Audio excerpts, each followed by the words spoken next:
It's a they question of the day. This is going to be a longer one, so bear with me. A friend asks, how did I come to the conclusion that I was non-binary, and is it something that I always felt? What a perfect question for my coming out story!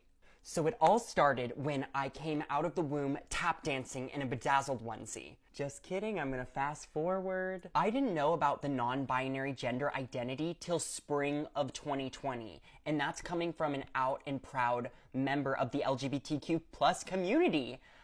It wasn't until a few of my peers came out on social media and a global pandemic had to happen for me to actually think, wait, is that what I am? I was extremely feminine growing up, and it's interesting because when I came out to my mom as non-binary, afterwards she told me that when I was 4 years old, I came to her and I said, Mom, I think God made a mistake and put a girl into a boy's body. And she, of course, said, no, God doesn't make mistakes. But how crazy that a 4-year-old could understand the concept of gender and knew that something was wrong. Growing up, I was told that men didn't look the way or act the way that I did, and that femininity in boys was something to be really ashamed of. But I was always just Dylan.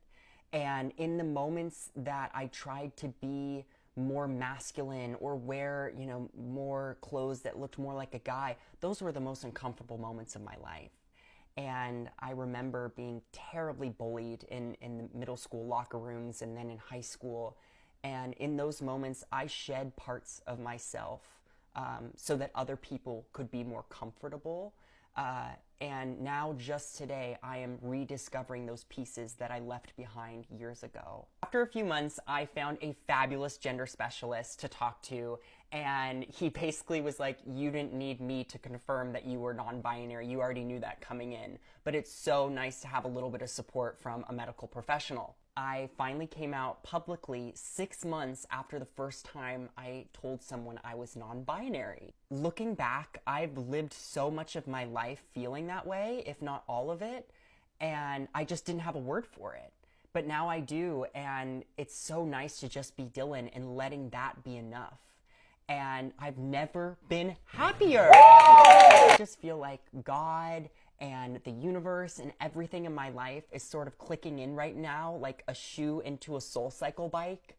But really, I just want the little Dylans of this world to feel like they're safe and that they deserve to be here and that they can live fabulous lives, because I grew up not feeling that way.